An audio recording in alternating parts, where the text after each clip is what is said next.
مين كان يتخيل ضربه الدولار اللي حصلت والحاجات اللي حصلت دي كلها بعد ما كان ب 15 و17 يبقى بالخمسينات عشان تجيله الفايده ليه هو. فدي حاجه بتاعت ربنا، خلي بالك، مش بتاعت حد تاني، ما حدش بيقدر يتدخل في القدر يعني. فلاعيب زي ده ربنا بيحبه، عامل زي قفشه كده، عارف، نزل في التصريحات ضرب الدنيا. شفنا حسين الشحات طلع اتكلم وقال لك قفشه خرب الدنيا.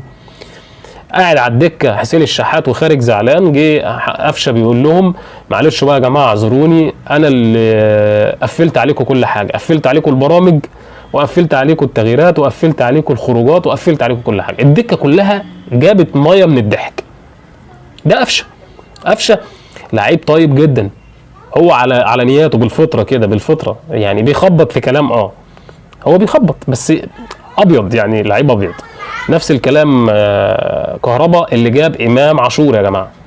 كهربا اللي اقنع امام عاشور ان هو يجي، هو اللي لعب دور الوكيل بتاعه وخلص كل حاجه. كهربا اللي كان كل ما يحصل حاجه يدعم امام عاشور، اللي انا زعلان بسبب ان هو ما بيدعموش زي ما كان بيعمل له.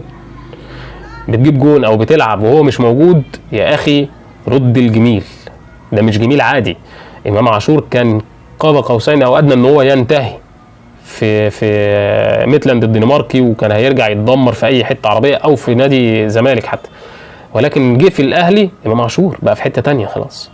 الاهلي بيصنع النجوم. فامام عاشور ما ردش الجميل لكهربا للاسف، كان اناني، فكر في نفسه بس. ودي انا بقولها، واللي عايز يهاجمني عايز يعترض يقول اللي هو عايزه في رايه يعني، ويكتب اللي هو عايزه، لكن انا ده رايي وانا حر. انا بقول لك ما ردش الجميل لصاحبه. اللاعب اللي كان بيجري عليك كل ما يجيب جون، اللاعب اللي كان بيقول لك هتلعب وهتكمل وهتجيب وهتروح وهتعمل، للاسف ما حدش وقف معاه. جمهور الاهلي بس هو اللي وقف مع كهربا دلوقتي. الماتش اللي فات ناس طلعت وقالت ان الجمهور بيهاجمه، لا الجمهور ما كانش بيهاجمه، الجمهور كان بيهاجم عبد المنعم.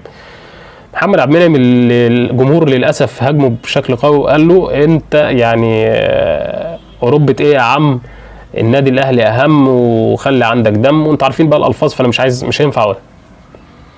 فام اوروبا على الاحتراف، انتوا فاهمين الباقي، كلنا سمعنا. لكن كهربا الجمهور على العكس تماما، بقى عمال يقول له كهربا يا كهربا انا بحبك يا كهربا. فما فيش في عشق كده بين الاهلي وجمهور الاهلي وكهربا، لانه لعيب بجد سالك، دي حقيقه والله.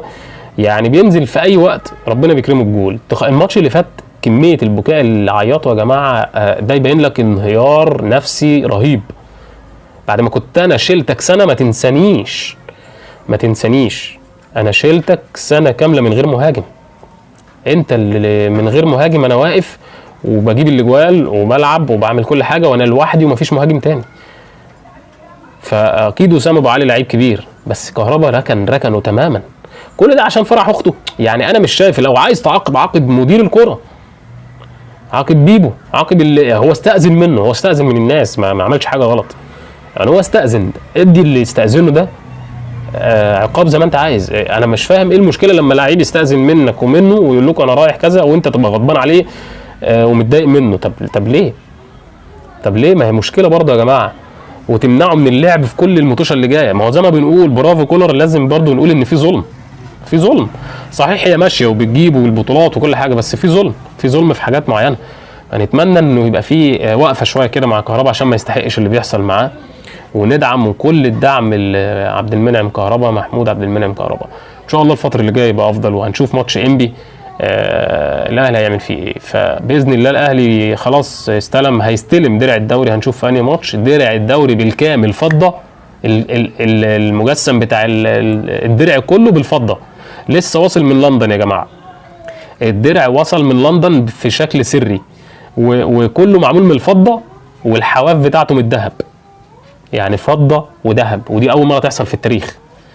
فمن حسن الحظ ان النادي الاهلي هياخد الدرع الاول مره في ثوبه الجديد، والتصميم الجديد هو الاهلي اللي هياخده. طبعا دي كانت لازم تحصل من النادي الاهلي، فضه وذهب، الدرع من الفضه الحقيقيه، فضه خالص، والحواف بتاعته من الذهب. فان شاء الله يكون وشه خير على الاهلي، وباذن الله الفتره اللي جايه وفيكم ما تنساش اللايك والاشتراك وتفعيل الجرس على الكل. تحياتي ليكم واشوفكم في فيديو جديد في رعايه الله. سلام.